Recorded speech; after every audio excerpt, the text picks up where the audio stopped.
All right, well, today we are back to work on my 427 cubic inch, big single turbo LS powered competition drift vet build. So we've been building this thing for about 6 months, and it's kind of all coming down to this moment. We are gonna be taking it to its first comp round here in just a few short days, and that's gonna be the first true test of it. Now, fortunately, we had time to test the car without body panels, make any little changes, test it with body panels. So far, the car is working really well. It has actually exceeded expectations, but none of that matters if it all falls apart when it comes time to compete, because that is the whole purpose of this car. That is what it's designed and built to do. So that's what we need to finish getting it ready for. It works as is, you know, like technically we could load it in the box and go drive it, but there's a few things we want to do and then a few things we need to do. As Josue called it, the past tech list. There's just a few things that are gonna be required that aren't there yet to pass tech in this car. And I think that's where we should start because they're definitely the most important items on the list. So the first and biggest and most important thing that I wanna get done is finishing out our brake lights. So currently we don't have any brake light switch. We do have the wiring to it, and we have the wiring to the taillights, but we need to finish it up on the taillight end and mount and wire a switch on the brake pedal end. We need, absolutely, without doubt, need working taillights and working brake lights. So that's my number one priority, and that's where I'm gonna start. So I thought of a few ideas, but this is what I landed on. I've got this micro switch here, and I've got a good place to mount it to where when we press the brake pedal, it'll open, which will then make connection. We can wire it either way. That's to me gonna be the simplest, most reliable way to do it. There are a lot of people who use brake fluid pressure switches, but I've seen a lot of them fail. Probably a concern that's not super warranted, but I'd rather do it with a mechanical switch like this, so if it does fail, it doesn't disrupt our hydraulic system. So, whole lot of jibber jabber to say, let's get to work. All right, guys, before we get too deep into today's video, I wanted to talk to you about today's video sponsor, Factor. So Factor makes eating healthy easy and simple. And the easier and the more simple something is, the more likely you are to stick to it. I need easy and I need simple. We seem to always be in a time crunch. We seem to always be working late, and there's just times where there's not enough time to cook a meal. I'm not getting inside till 9:30, 10 o'clock like this whole week getting this car ready for competition. So it's just one of those things, but instead of reverting back to ordering junk food, takeout, anything like that, I can still eat healthy with Factor. I get prepackaged meals delivered right to my door. They're fresh, they're never frozen, quality ingredients, healthy food, but without any of the hassle. And that's nice after a long day of working out here in the shop. And not to mention, they have over 25 different meal options, a rotating weekly menu, so it makes it easy to not get sick of it. You're not eating the same thing over and over again. There's always something new and exciting, and that's big for me because it just makes it easier to stick to that goal and continue to eat healthy. It's a really, truly a game changer in my opinion if you want to eat healthy, but you just don't have the time to go the traditional route. So as a lot of you know, Chrissy and I really like HelloFresh. We enjoy doing it, we enjoy cooking our meals and all of that stuff, but sometimes there's just not enough time even for that, and that's when Factor is so convenient and so helpful. And fortunately, HelloFresh actually owns Factor, so I'm able to give you guys a discount no matter what you're into, no matter what you're looking for, what fits your goals. So speaking of discounts, if you guys are interested in trying it out for yourself, I do have a discount code for you. Head to go.factor75.com/TaylorDrifts60 and use code TaylorDrifts60 to get 60% off your first Factor box, which is a really solid deal. I encourage you to try it out if you're like me. You're trying to eat healthy, but you're just not always able to find the time to do it. So that being said, we need to get back to work. As I said, we've got a lot to do and not a ton of time to do it. So let's get back to it.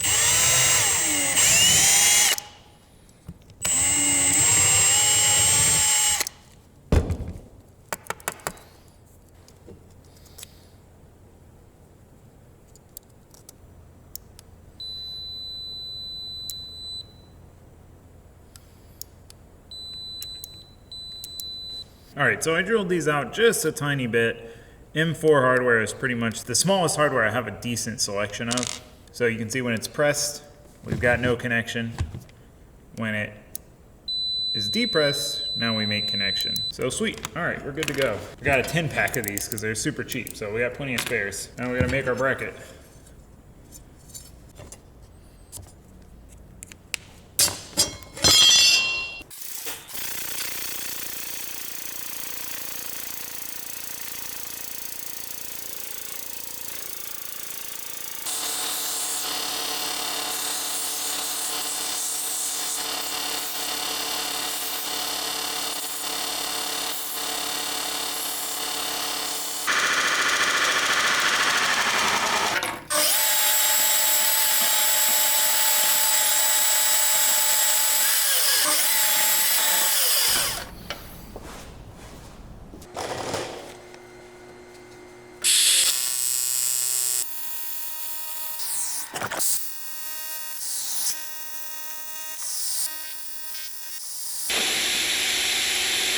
All right, we got our switch mounted, as you can see. So right now it's pressed with the brake pedal not pressed. And then as we push the brake pedal, it pulls away from the switch at the bottom because it's pivoting here. So the top goes this way, bottom comes this way. Depresses the switch. You hear the click, boom, and that is when it will make connection to ground, which will send the signal to the PDM, which will then send power out to our brake lights. Sounds complicated, but it is pretty simple. This is pretty much how most factory cars are set up with a brake switch. Basically, it's clicked until you press the brake pedal, and then it unclicks, declicks, depresses. So that worked out like I wanted it to. Now we just gotta wire it in and finish wiring our taillights, which you gotta do a little epoxy potting to do that the way I want to, and secure the harness I made the other day, and yada, yada, yada. So, you know the deal. Enough jibber jabber, let's get back to work. It feels like so much of this build has been wiring, which, you know, I'm not mad about it because I do kind of enjoy wiring. It's almost therapeutic. It's really satisfying when it works. When you set up a circuit and tune it through the PDM and then everything works as it should, it is a pretty rewarding feeling. So I started working on the brake switch harness. So I already have a plug there from when I built the chassis harness. So that way all I had to do was build the other end of that plug. And that plug also goes to the wipers. So I made a little secondary pigtail that's going to be for the wipers whenever we get around to wiring those in, since they're not, you know, huge on the priority list. And then I built to the brake light switch and to ground. So basically got a wire coming from ground to one side of the switch and then out of the switch into the pigtail setup that we have, and that'll send ground signal to the PDM, which will turn the brake lights on. Yada yada. Technical mumbo jumbo. So pretty easy little pigtail harness to build. Heat shrunk loomed it up. Bada bing, bada boom, we are good to go. So I got it plugged in, got the wiper harness portion tucked out of the way since we're not going to be using that for now, and got everything hooked up. So with that side of the brake light wiring done, we got to move to the other side. So if you didn't see, a little bit ago, we built a big sub harness. Same thing, where we already had the connector back there. When I built the wiring harness for the chassis, I planned all this out, but we didn't have all the parts and pieces on the car, so I couldn't finish everything out. So we've got a connector for all of the brake lights. We built a sub harness for that, and then now we've just got to build these little pigtails to go to the taillight sockets. I was having trouble finding the OEM connector, so I decided to just use these pins that worked, pin them into the connector, and then use potting epoxy to fill it, and then that way our connector itself is a simple Deutsch 3-pin like we have everywhere else. Everything worked. Lights, tail lights came on with headlights, and the brake lights came on when you hit the brake pedal. Again, one of those things, it's such a silly thing, but the feeling is so satisfying when it works just like it should. So we got that done. I wanted to put them back in the sockets and make sure they worked like that. They were bright enough. We weren't having any issues there. Make sure that we have working brake lights that are very obvious if we're ever on the brakes. That is a big thing in drifting, probably light-wise more important than anything else. You have to have brake lights to warn the other driver if you are on the brakes and let the judges know if you're on the brakes. So with all the testing done, now we can seal these things up with some potting epoxy. So this is basically, it's called an encapsulating compound. So it'll basically seal this all up, but still allow the electrical conductivity. It's used a lot in computer boards and things like that to seal them up. So we're just doing that so the pins can't come loose or rub against each other, etc. While I was working on wiring, Josue was working on heat management. Now this is something we intended to build originally, but it just kind of got forgotten in the sea of stuff to do to this car. We're building a heat shield for the bottom of the charge pipe going from the intercooler to the intake. So fortunately, we have a ton of Mishimoto heat management stuff, header wrap, dimple dot heat shielding, all of this stuff to work with. So we came up with a pretty clever way to hopefully maximize our shielding there and keep us from heat soaking that pipe, or just route all the heat coming up around it instead of into it. It hasn't been a huge problem, but again, it's something we intended to do from the start because of where everything ended up being placed. So the next thing on the need to pass tech list after brake lights was a external kill switch. So we have this solid state kill switch set up that allows us to use just a button as our external kill switch, but we still need to mount that somewhere where it's accessible, and usually they want you to mount it in the wiper cowl area on the driver's side. Now, Vett's create a unique problem there where there's just not a lot of room with the hood design and the wiper cowl and the wiper motor and all that stuff. So we struggled with how and where we were going to mount this for a while, but You know, it was time to get it done. It was the 11th hour. We've got to have this in there and working before this round. So we just started looking, measuring, came up with a little simple bracket design and started whipping it up. So it's got kind of an odd shape to it to fit around all the stuff there without having to cut a bunch of stuff out. So I got it bent, I got it cut, I got the holes drilled, and then we drilled and tapped some holes in the plate underneath where it mounts on the chassis. That way we can just bolt it in from the top. I don't like messing with having nuts on the backside of something where you've got to get someone in there to reach in there. It's a mess. I can't stand it. It's the worst. So we got that done. We got it mounted. We got it plugged back in. And then we needed to toss the car back on the lift because we need to pull the rear shocks out because we're going to be making a little bit of a change. We noticed a problem that we were having, and we've got a potential solution for it. All right, kill switch is in. Pretty freaking pumped on that. Simple little bracket. Not the most beautiful thing, but it gets the job done. Puts it where I needed it to be without being a pain to install or remove. So works out easy to get to for fire marshal. Someone needs to turn the car off. So pumped on that. Glad to have that done. Glad to have working brake lights. Now, the rear shock situation. Really relieved. We were able to figure out a perfect solution for this setup. So I realized the car felt a little stiff this last time. Just as I get more comfortable in it, I'm noticing more things, and it felt stiffer than it should be based on the spring rate. Based on my math, the spring rate should have been pretty close to right. So as I started looking at things more, I noticed with the car on the ground and the suspension fully compressed and settled, we didn't have much shock travel before we were hitting the bump stop. So we basically had very little downward travel. The suspension couldn't compress much at all. Now the difficulty is, the Vette's being an A-arm car, the shock assemblies are just really short. You just don't have a lot of room like you do in other cars. It's a limiting factor.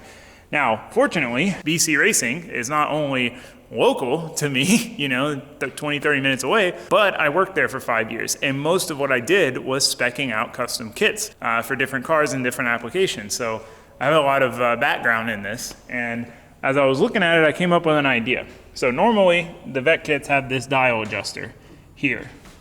Now the reason is because where the shock mounts in here to the chassis, normally there's fiberglass covering this. This is like your trunk floor. So you can't get in here to get to the top of the shock to do a top adjuster. But obviously we don't have any of that. So we can easily get in here and get to this. So that meant we were able to switch to a top adjuster shock, which saves us this stack height here of having the dial adjuster built in and moving that up to the top, which gives us a little more room. But then also really opened up our options for shocks. There's a lot less options for dial adjuster shocks than there are top adjuster shocks. So I had this idea.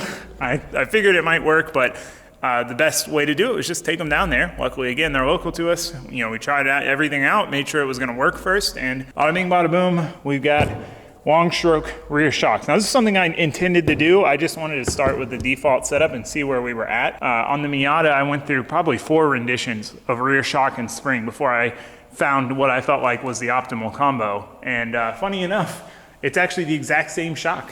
It's the exact same shock we just put in here, size-wise. So that's kind of funny. That worked out. So yeah, with it fully adjusted low, we gained about 8 millimeters of distance from top plate to bolt. So it's gonna be a touch higher, but we got a lot more stroke without having to sacrifice much in the ride height department, which I'm really happy with because I'd like to keep the stance about where it is, both for aesthetic reasons and mechanical reasons. So, whole lot of technical mumbo jumbo to say we need to toss these shocks back in, see where we're at ride height wise, and get these taillights back in. Once I get them on tape, make sure they still work, and then move on down the list. We still got plenty to do, so I'm gonna quit jibber jabbering. We're gonna get back to work.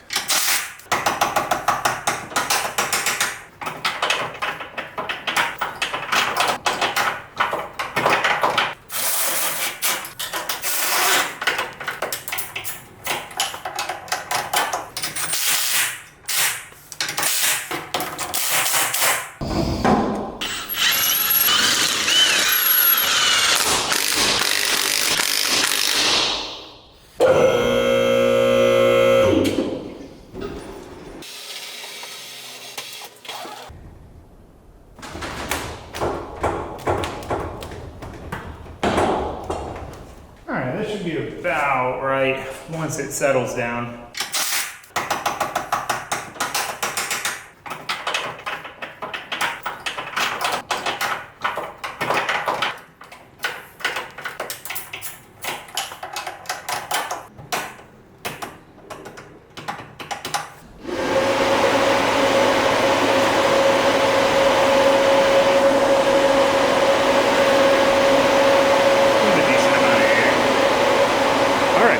pretty happy with the ride height. We're just barely starting to tuck tire, so once this thing settles, we should be tucking tire about where it was before. It'll be a touch higher, and the ride height should be pretty solid. It was honestly a little too low before, so it should be perfect now with a ton more travel. So I'm really glad we were able to get that sorted out so quickly.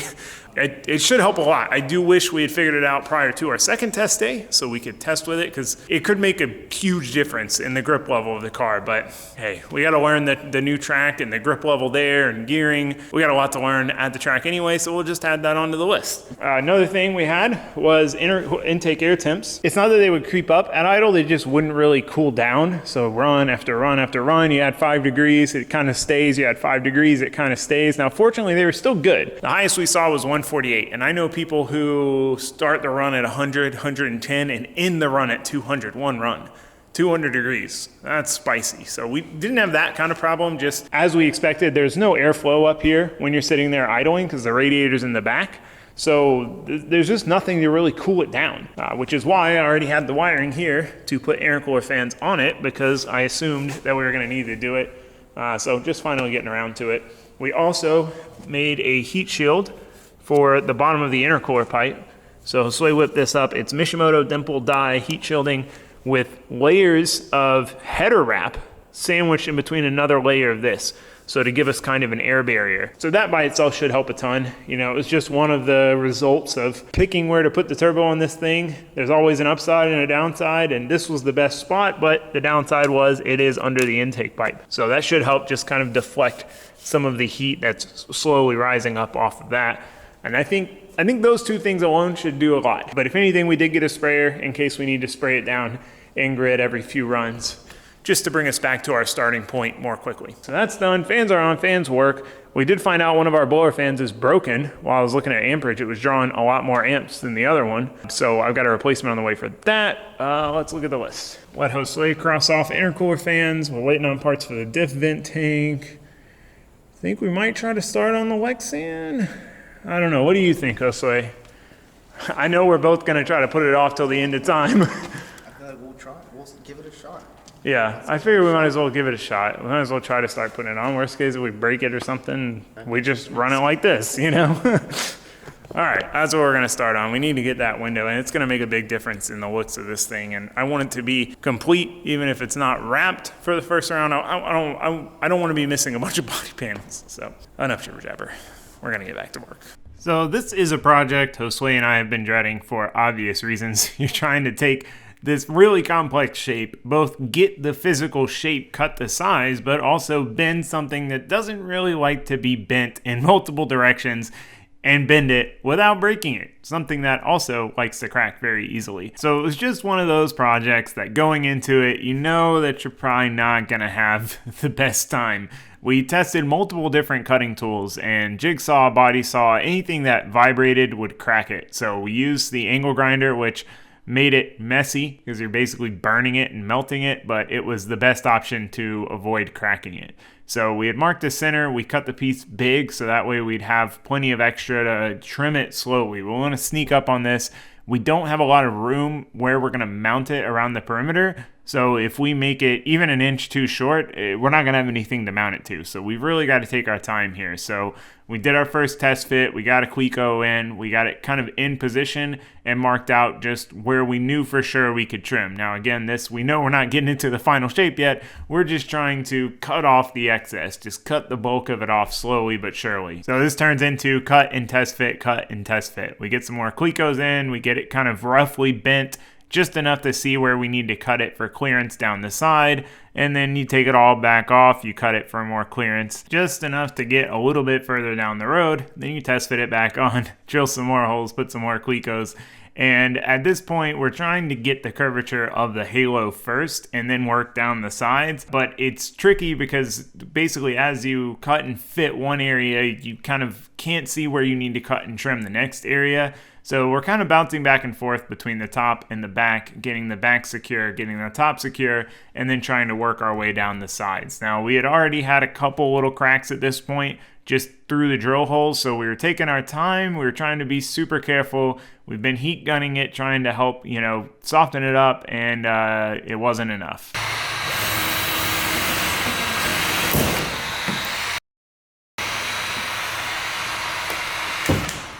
almost didn't turn the camera on because I was like, I feel like every time I turn the camera on, it cracks. I know, like this side looks so good over here. Like, look at that nice curvature. It's bolted in. Son of a... All right, well, we were so close. We were so close. We had this whole side bolted down. It was looking like a rear window. This is a very, very complex shape to get because it's got so much curvature, multiple compound bends. It's not an easy one. We had a few cracks sneak up on us. We had this guy and we had these two over here, but then this one, as we were getting this side down, decided to split off into this giant one. And I mean, it just went all the way down instantly. So definitely unfortunate. We were so close, man. That being said though, the good news is we now have a template. So we got another piece of Lexan. We're gonna try again. I debated on it. They do sell preformed ones, but they're pretty expensive. I can't find any in stock.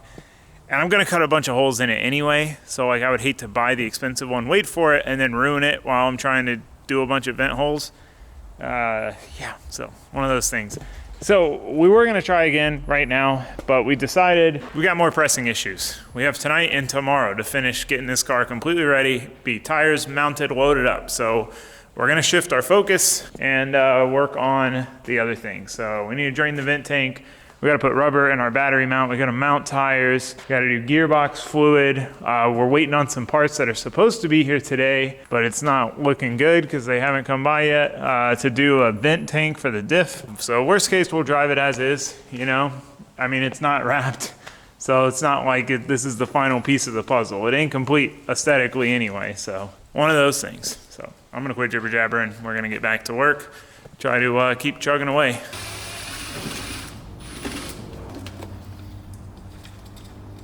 Oh yeah, it's got like rubber in it, like tire. Yeah. Can you see that? See, this is why having a PDM is nice. I was able to see that this thing was drawing 9 amps, when the other one was drawing 2. So I was like, something's gotta be wrong here. Now we know.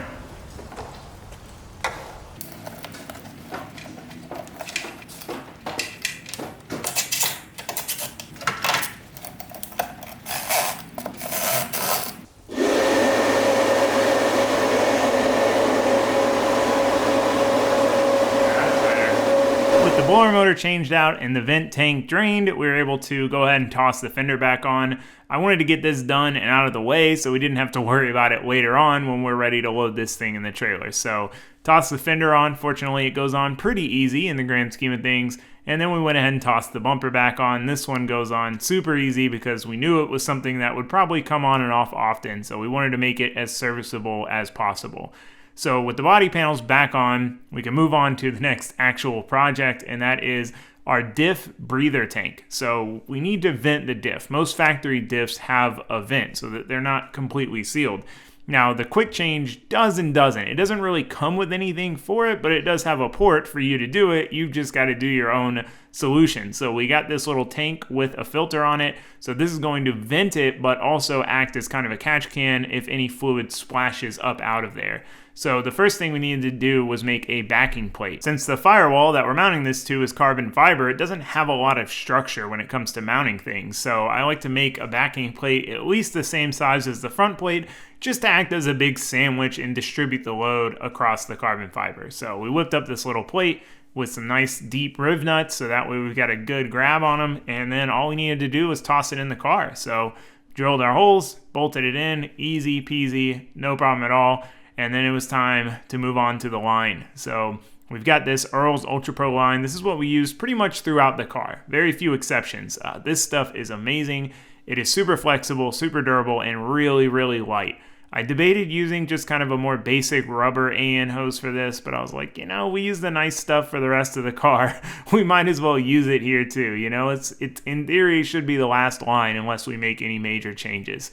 So we got that made, got it whipped up. They go together pretty easy. Got it on, and then it was time to load the trailer up. Now, we haven't loaded this trailer with the stuff to take this car to a competition. We've loaded it with a few pairs of wheels and tires, But now we're taking way more stuff, and we still have a lot of the Miata stuff still in the trailer, so it's a transition period. We're gonna have to take a lot of that Miata stuff out to put this stuff in, and for now, we're just gonna cram this thing full of everything we can think of that we might need so that we are prepared and go from there. So with that, drop the car down and get ready to load this thing in the box. All right, well, the car is as ready as it's gonna get.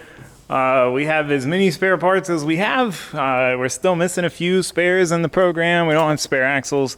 We do have spare rear stuff, but it's for the rear grip kit, which we don't have on yet, so we don't really have rear spares. We do have front spare suspension stuff. It's gonna be a learning experience. I'm sure something will catch us out, and we'll have it for the next time. We have a spare alternator, we have a spare belt. You can't think of everything. You'd have to bring a whole car to have a spare of everything. So hopefully we don't need any of them or many of them, or whatever we do need, we have. We'll see. But this is definitely going to be exciting with the suspension change, picking up that stroke in the shock. I think this thing's going to be a whole new animal, and then we're going to be on a grippy surface. We're running better tires than ever. We're going to be running scrubs and new tires. This will be the first time running new tires on this thing.